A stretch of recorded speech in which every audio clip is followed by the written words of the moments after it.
साथियों नमस्कार। मैं देशराज अपने digital platform study of economics में आपका स्वागत करता हूं। साथियों, पूर्ति की अवधारणा से संबंधित आज हमारी दूसरी क्लास है। पिछली कक्षा में हमने पूर्ति का अर्थ, व्यक्तिगत पूर्ति अनुसूची, बाजार पूर्ति अनुसूची, व्यक्तिगत पूर्ति वक्र, बाजार पूर्ति वक्र आदि के बारे में पढ़ा था। और पिछले वीडियो में मेरे द्वारा जो प्रश्न पूछा गया था वह था सामान्य वस्तुओं के संदर्भ में पूर्ति वक्र होता है। इस प्रश्न का आंसर बहुत से स्टूडेंट्स का सही आया है। यहाँ पर सामान्य वस्तुओं के संदर्भ में पूर्ति वक्र हमेशा धनात्मक होता है। पूर्ति वक्र धनात्मक होगा, अर्थात जैसे जैसे कीमत में वृद्धि होगी मांग की पूर्ति वृद्धि हो जाएगी। अर्थात कीमत के बढ़ने पर मांग की पूर्ति में, वस्तु की पूर्ति में, यहाँ पर मांग की पूर्ति नहीं, वस्तु की पूर्ति में वृद्धि होगी। कीमत यहाँ से यहाँ तक बढ़ी तो उत्पादन की मात्रा में पूर्ति में वृद्धि हुई। पहले कीमत ये थी, उत्पादन का स्तर ये था। कीमत के बढ़ने पर उत्पादन की मात्रा में भी वृद्धि हुई, सप्लाई में वृद्धि हुई। इस तरह से जैसे जैसे कीमत में वृद्धि होती है वस्तु की पूर्ति में वृद्धि होती है। आज हम पूर्ति को प्रभावित करने वाले तत्व और पूर्ति के नियम की मान्यताएं, पूर्ति के नियम के लागू होने के कारण आदि के बारे में इस वीडियो में चर्चा करेंगे। सबसे पहले हमारा जो टॉपिक है वह है पूर्ति को प्रभावित करने वाले तत्व। साथियों, अगर आपने मांग वाला नियम पढ़ा था वहाँ पर भी मांग को प्रभावित करने वाले कुछ तत्व थे। उसी तरह पूर्ति को प्रभावित करने वाले भी तो कुछ तत्व होते हैं जो पूर्ति के निर्धारण में निश्चित भूमिका अदा करते हैं। जैसे पहला जो है यहाँ पर वस्तु की बाजार कीमत। साथियों, मांग को प्रभावित करने वाले तत्वों में भी यह था वस्तु की बाजार कीमत। पूर्ति को प्रभावित करने वाला दूसरा कारक है वस्तु के उत्पादक साधनों की कीमतें, यानी वस्तु के उत्पादन में जो भी साधन प्रयोग किए जाते हैं उनकी कीमत भी पूर्ति को प्रभावित करती है। तीसरा कारण है संबंधित वस्तुओं की कीमतें, यह भी बाजार पूर्ति को प्रभावित करता है। यहाँ पर दो तत्व पिछली मांग को प्रभावित करने वाले तत्वों में भी उपलब्ध थे, वस्तु की बाजार कीमत और संबंधित वस्तु की कीमत। ये दोनों तत्व हमने पहले पढ़े हैं और यहाँ पर भी। तो साथियों, पिछला जो बाजार के संदर्भ में था वो आपको याद आ जाना चाहिए। यहाँ पर अगला जो तत्व है पूर्ति को प्रभावित करने वाले तकनीकी या प्रौद्योगिकी में परिवर्तन। अगर तकनीकी में परिवर्तन होता है तो निश्चित रूप से वह पूर्ति को प्रभावित करता है। नेक्स्ट है विशेष अवसर। जैसा कि आपका मालूम है भारत देश त्योहारों का देश है। यहाँ पर अनेक त्योहार हैं और त्योहार के अनुसार यहाँ पर पूर्ति में कमी और वृद्धि होती है। वस्तु की पूर्ति मात्रा में त्योहार के ऊपर उससे संबंधित वस्तु की पूर्ति बढ़ जाती है, अन्यथा कम हो जाती है। जैसे हम यहाँ पर एग्जाम्पल ले सकते हैं दिवाली का। दिवाली के उपलक्ष्य में या दिवाली के अवसर पर हम दीपक या पटाखे की पूर्ति बाजार में बढ़ जाती है और जैसे ही दीपावली ख़त्म होती है, दीपावली का त्यौहार संपन्न होता है, उसके बाद इनकी पूर्ति ना के बराबर उपलब्ध होती है। अगला जो पूर्ति को प्रभावित करने वाला कारक है वह है आगतों की गुणवत्ता। अर्थात कच्चे माल की गुणवत्ता में अगर परिवर्तन होता है तो निश्चित रूप से उस कच्चे माल से बनने वाली वस्तु की पूर्ति प्रभावित होती है। और अंतिम जो कारण है परिवहन लागतें। वस्तु की पूर्ति में परिवहन लागत भी महत्वपूर्ण भूमिका निभाती हैं। अगर परिवहन लागत किसी देश में परिवहन सुविधा अच्छी है तो निश्चित रूप से पूर्ति की लागत में कमी आती है।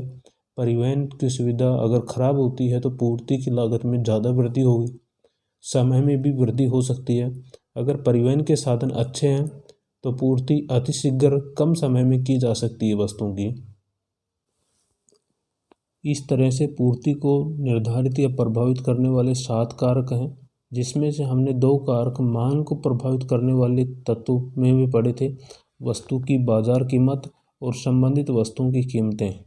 इन दोनों के संदर्भ में हम पहले मांग के टॉपिक में चर्चा कर चुके हैं। वस्तु की बाजार कीमत अर्थात जिस वस्तु की हम चर्चा करते हैं, जिस वस्तु का संबंध पूर्ति से संबंधित है, उसकी बाजार कीमत प्रभावित होती है। और दूसरा संबंधित वस्तुओं की कीमतें। यहाँ पर संबंधित वस्तुएं स्थानापन्न वस्तुएं हो सकती हैं, पूरक वस्तुएं भी हो सकती हैं। अब हम बाजार पूर्ति को प्रभावित करने वाले तत्वों का अलग अलग विश्लेषण, गहराई से विश्लेषण करेंगे। पहला है यहाँ पर वस्तु की बाजार कीमत। किसी वस्तु की पूर्ति को प्रभावित करने में उस वस्तु की बाजार कीमत की महत्वपूर्ण भूमिका होती है। तो वस्तु की बाजार कीमत वस्तु की पूर्ति प्रभावित करने वाला महत्वपूर्ण कारक है। अगर किसी वस्तु की कीमत में वृद्धि होती है तो निश्चित रूप से उस कीमत में वृद्धि के कारण उस वस्तु की पूर्ति मात्रा में कमी देखने को मिल सकती है। वस्तु की बाजार कीमत पूर्ति मात्रा को प्रत्यक्ष रूप से प्रभावित करती है। बाजार कीमत व पूर्ति मात्रा में सीधा संबंध होता है, अर्थात जैसे जैसे किसी वस्तु की कीमत में वृद्धि होगी तो वृद्धि होने पर उस वस्तु की मात्रा में, सप्लाई में या पूर्ति में वृद्धि हो जाती है। अगर किसी वस्तु की कीमत में कमी हो जाती है तो इसके तहत निश्चित रूप से उसकी पूर्ति मात्रा में कमी देखने को मिल सकती है। यहाँ पर हम इसका कर्व भी बना सकते हैं ग्राफ के रूप में। पूर्ति वक्र बाजार कीमत, जैसे ये है हमारा सप्लाई कर्व, प्रारंभिक कीमत है ये, इस कीमत पर सप्लाई हो रही है, यह है मात्रा। लेकिन जैसे ही पूर्ति में वृद्धि होती है, कीमत P0 से बढ़कर P1 हो जाती है, तो वस्तु की सप्लाई में भी वृद्धि हो जाती है, Q0 से Q1 हो जाती है। अर्थात जैसे वस्तु की कीमत में वृद्धि हुई तो वस्तु की पूर्ति मात्रा में भी वृद्धि हो जाती है। अगर वस्तु की कीमत में कमी होती है तो पूर्ति मात्रा में भी कमी देखने को मिल सकती है, कमी देखने को मिलती है। अतः बाजार कीमत व पूर्ति मात्रा में सीधा संबंध होता है। यहाँ पर हम इसको मांग से संबंध भी देखेंगे।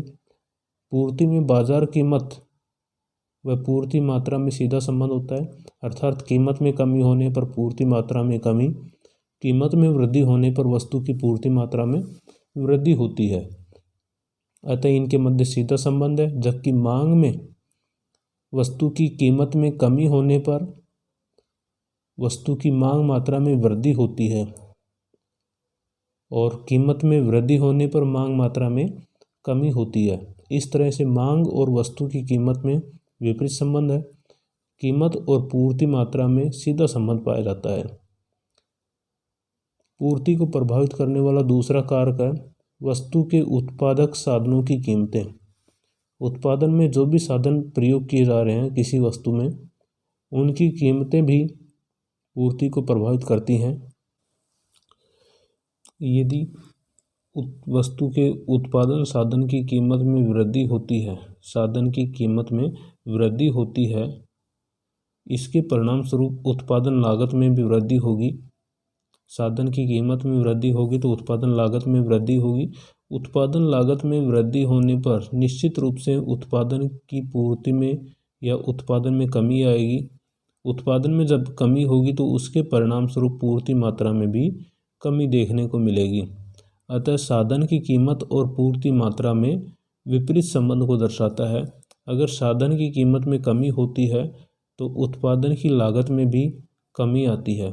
जब किसी वस्तु के उत्पादन की लागत में कमी होती है तो उस वस्तु का उत्पादन बढ़ जाता है, और जब उत्पादन बढ़ेगा तो पूर्ति मात्रा में भी निश्चित रूप से वृद्धि होगी। अर्थात साधन की कीमत में वृद्धि होने पर पूर्ति मात्रा में कमी और साधन की कीमत में कमी होने पर पूर्ति मात्रा में वृद्धि होती है। यह वस्तु के उत्पादन के साधनों की कीमतें भी पूर्ति को प्रभावित करने वाला महत्वपूर्ण कारक है। अब तीसरा जो तत्व है पूर्ति को प्रभावित करने वाला, वह है संबंधित वस्तुओं की कीमतें। अर्थात जिस वस्तु की बात कर रहे हैं उससे संबंधित वस्तुओं की कीमतें भी उस वस्तु की बाजार पूर्ति को प्रभावित करते हैं। जैसा कि हमने मांग के नियम में भी, मांग वाले टॉपिक में भी संबंधित वस्तुओं के बारे में चर्चा की है, पहले भी काफ़ी बार इनकी चर्चा कर चुके हैं। संबंधित वस्तुएं दो प्रकार की होती हैं, स्थानापन्न वस्तुएं और पूरक वस्तुएं। अब हम इनका अर्थ एक बार दोबारा से देखेंगे, हालांकि हम इनका अर्थ पहले पढ़ चुके हैं, एक बार दोबारा से देखते हैं इनको। साथियों, जब भी आप कोई चीज़ पढ़ने बैठते हो, अगर वह आपकी पढ़ी हुई है तो भी आप उसे दोबारा से पढ़ने की कोशिश करें, अवश्य पढ़ें दोबारा, क्योंकि हम किसी भी चीज़ को दोबारा से पढ़ते हैं, जितनी बार पढ़ते हैं वहाँ पर हमें प्रत्येक बार कुछ न कुछ अलग से जानकारी प्राप्त होती है जो एग्ज़ाम की दृष्टि से महत्वपूर्ण होती है। संबंधित वस्तुएं में पहली वस्तु है स्थानापन्न वस्तुएं। स्थानापन्न वस्तुएं या सब्स्टिट्यूट गुड्स वे वस्तुएं जो एक के स्थान पर दूसरे प्रयोग में लाई जा सकती है, जैसे चाय व कॉफ़ी। चाय के स्थान पर कॉफ़ी लाई जा सकती है। स्थानापन्न वस्तुओं के संदर्भ में पूर्ति वक्र ऋणात्मक ढाल का होता है। स्थानापन्न वस्तुओं के संदर्भ में पूर्ति वक्र ऋणात्मक ढाल का होता है। देखते हैं, मान लीजिए यहाँ पर लेते हैं हम चाय की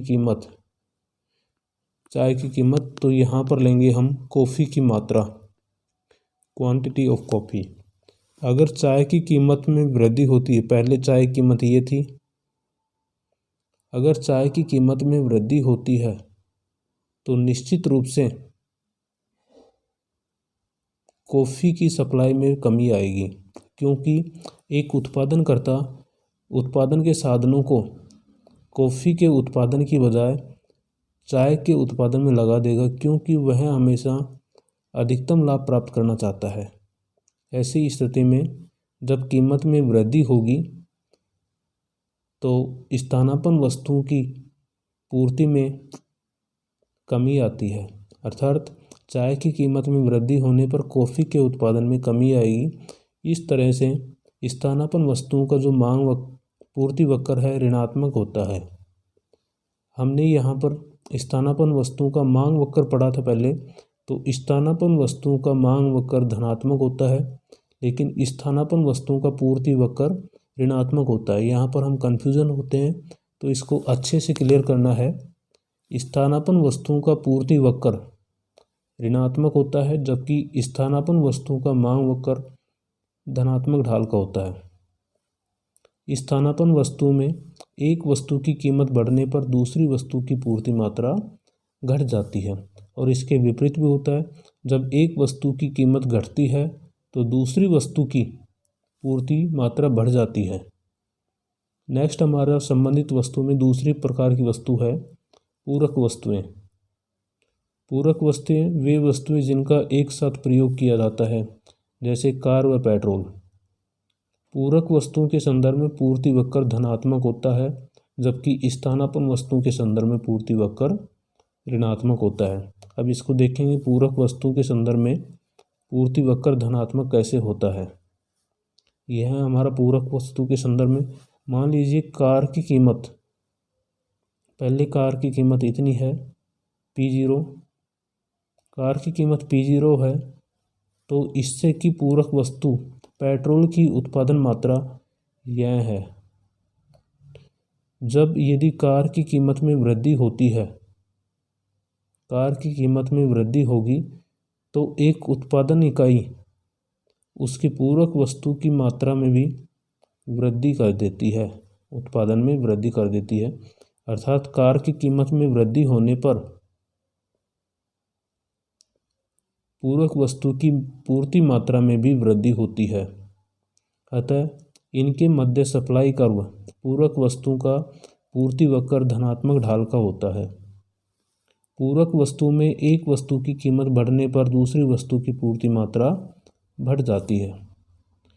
अब हम पूर्ति को प्रभावित करने वाला चौथा कारक तकनीकी या प्रौद्योगिकी परिवर्तन है, इसके बारे में अध्ययन करेंगे। यदि उत्पादन की नई तकनीक से कम समय व कम लागत पर अधिक उत्पादन होता है, जिससे वस्तु की पूर्ति बाजार में बढ़ जाती है। यह परिवर्तन वस्तु की बाजार में पूर्ति का कम होना या ज़्यादा होना वस्तु के उत्पादन में प्रयोग की गई तकनीकी या प्रौद्योगिकी के परिवर्तन के कारण भी संभव होता है। अगर मान लीजिए किसी वस्तु के उत्पादन की तकनीकी में उन्नति होती है तो वस्तु के पूर्ति मात्रा में वृद्धि हो जाएगी। जैसे हम मान लेते हैं कृषि के क्षेत्र में पहले हम बैल से हल जोतते थे तो उत्पादन की मात्रा या वस्तु की अनाज की पूर्ति सीमित होती थी, लेकिन वर्तमान युग में मशीनें प्रचलित हो गई, मशीनों से कृषि की जा रही है, तो वस्तु के उत्पादन में या अनाज के उत्पादन में भी अर्थात फसल के उत्पादन में भी वृद्धि हुई है। अर्थात तकनीकी की गुणवत्ता में परिवर्तन या तकनीकी की गुणवत्ता में वृद्धि होती है तो निश्चित रूप से उस तकनीक की सहायता से तैयार की गई वस्तु की पूर्ति में भी वृद्धि हो जाती है। इसी तरह अगला है हमारा 5वां कारक है विशेष अवसर। भारतीय अर्थव्यवस्था में त्योहारों एवं उत्सवों का महत्वपूर्ण स्थान है। इसके कारण विशिष्ट वस्तुएं या सेवाओं की मांग अचानक से बढ़ जाती है। अर्थात जैसे ही कोई त्यौहार आता है, कोई उत्सव आता है, तो उससे संबंधित विशेष वस्तुओं की मांग बाजार में बढ़ जाती है। अतः उसकी पूर्ति करने हेतु ऐसे अवसरों पर उत्पादक अपना लाभ अधिकतम करने के लिए अपनी पूर्ति को बढ़ा देते हैं और अधिक बिक्री करने का प्रयास करते हैं। विशेष अवसर पर वस्तु विशेष की मांग बढ़ जाती है, जिससे उत्पादक अपना लाभ अधिकतम करने के लिए उस वस्तु की पूर्ति बढ़ा देते हैं। जैसे मान लीजिए रक्षाबंधन का त्यौहार आता है तो उस अवसर पर बाजार में रक्षा सूत्र जो है, राखी है, उसकी मांग में वृद्धि हो जाती है और फर्म अपना लाभ अधिक करने के लिए ऐसी स्थिति में उस अवसर पर अर्थात रक्षाबंधन के अवसर पर राखी की पूर्ति मात्रा में वृद्धि कर देती है। अगला हमारा जो कारक है आगतों या उत्पादन के साधनों की गुणवत्ता। अच्छे किस्म का कच्चा माल प्रयोग करने से वस्तु की उत्पादन मात्रा में भी वृद्धि होती है, जिससे उस वस्तु की पूर्ति बढ़ जाती है। कई बार हम अच्छी किस्म की कोई भी है कच्चा माल है, उसके उपयोग से वस्तु की उत्पादन मात्रा में वृद्धि होती है। जैसे कृषिगत उत्पादन में अच्छी किस्म के या हाइब्रिड बीज के उपयोग से पैदावार में अत्यधिक वृद्धि प्राप्त होती है, जिससे भी मार्केट में उस फसल की वृद्धि हो जाती है, अर्थात पूर्ति मात्रा में वृद्धि होती है। अतः आगत या उत्पादन के साधनों की गुणवत्ता में वृद्धि होने पर ये कारक भी पूर्ति को प्रभावित करता है। और अंतिम जो कारक है परिवहन लागतें। किसी देश में परिवहन सुविधा अच्छी होने से उसकी लागत भी कम होती है और लागत कम होने से उसकी पूर्ति मात्रा में वृद्धि हो जाती है। साथियों, इस तरह से पूर्ति को प्रभावित करने वाले 7 कारक हैं जिनके बारे में हमने चर्चा की। एक बार दोबारा से इनको पढ़ लेते हैं। पहला कारक है वस्तु की बाजार कीमत। दूसरा कारक है वस्तु के उत्पादन साधनों की कीमतें। तीसरा कारण है उस वस्तु से संबंधित वस्तुओं की कीमतें या पूरक वस्तु या स्थानापन्न वस्तुओं की कीमतें भी पूर्ति को प्रभावित करते हैं। चौथा कारण है वस्तु की तकनीकी या प्रौद्योगिकी में परिवर्तन। वस्तु के उत्पादन की तकनीकी टेक्नोलॉजी या प्रौद्योगिकी में परिवर्तन भी वस्तु की पूर्ति को प्रभावित करते हैं। पांचवा कारक है विशेष अवसर, त्यौहार, उत्सव, मेले, ये सभी भी पूर्ति को प्रभावित करते हैं। छठा कारण है आगतों की गुणवत्ता, यानी उत्पादन के जो साधन है, कच्चे माल की गुणवत्ता में परिवर्तन भी इसको प्रभावित करता है। और सातवां और अंतिम कारक है परिवहन लागतें। एक बाजार में पूर्ति को परिवहन लागत का भी बहुत अधिक प्रभाव पड़ता है। अब हम पूर्ति का नियम पढ़ेंगे। पूर्ति का नियम। पूर्ति का नियम जैसे मांग का नियम है, उसी तरह से पूर्ति का नियम भी। मांग का नियम वस्तु की मांग की मात्रा से संबंधित है, पूर्ति का नियम वस्तु की पूर्ति से संबंधित है।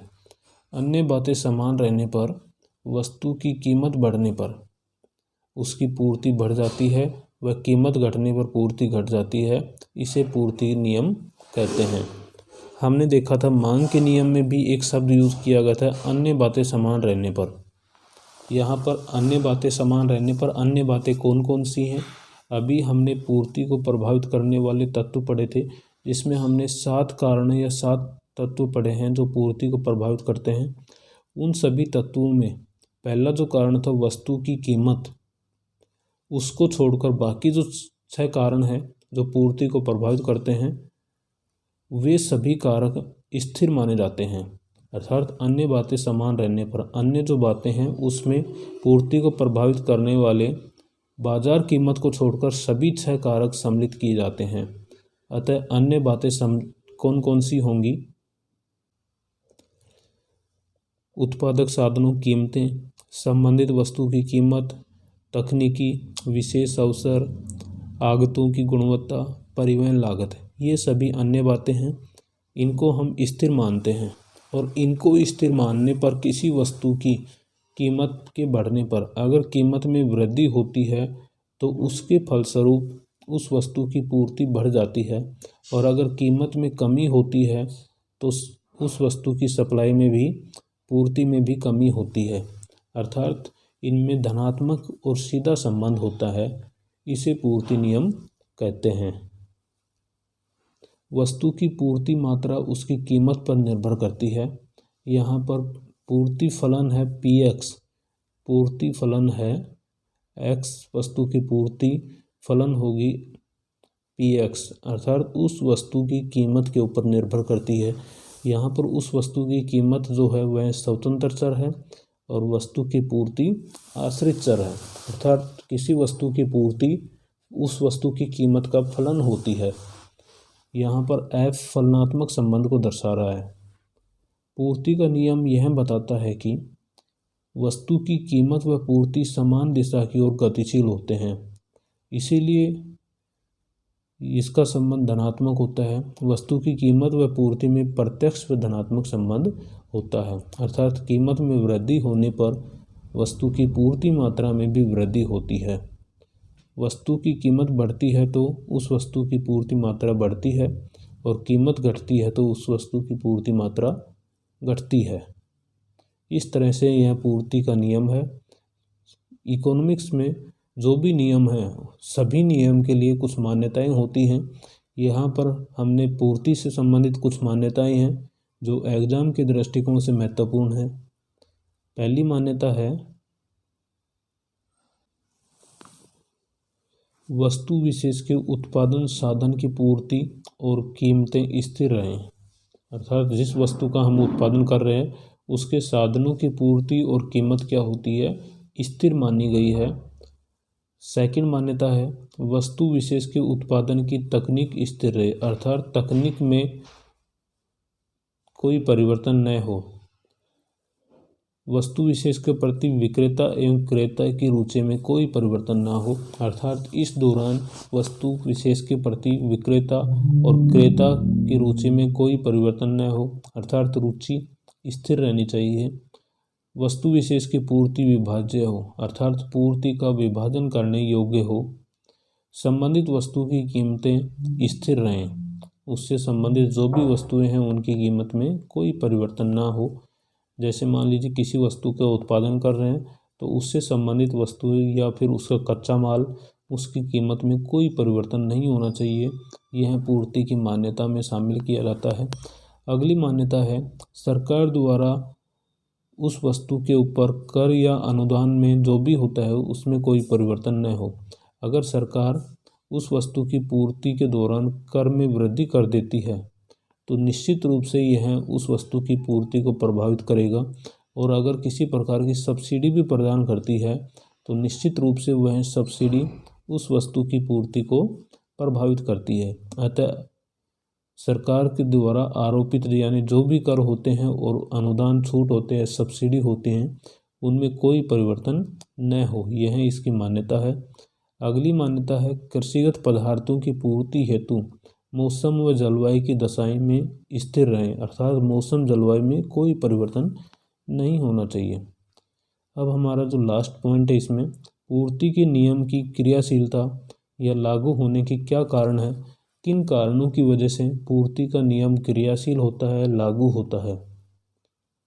ऊंची कीमतों पर लाभ अधिकतम करने के लिए फर्म अधिक मात्रा बेचने का प्रयास करती है, अर्थात उच्च कीमत जब वृद्धि होगी तो एक फर्म चाहेगी कि वह अपने लाभ को अधिक करे, और लाभ अधिक करने की प्रत्याशा से फर्म उस वस्तु की अधिक मात्रा बेचनी चाहेगी, क्वांटिटी ऑफ सप्लाई में वृद्धि करेगी। इस कारण यह पूर्ति का नियम लागू होता है।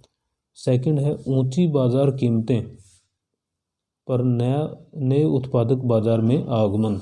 अगर किसी वस्तु की कीमत में वृद्धि होती है तो उस वस्तु के नए उत्पादक बाजार में सम्मिलित हो जाते हैं, जिसके कारण भी पूर्ति का नियम क्रियाशील होता है।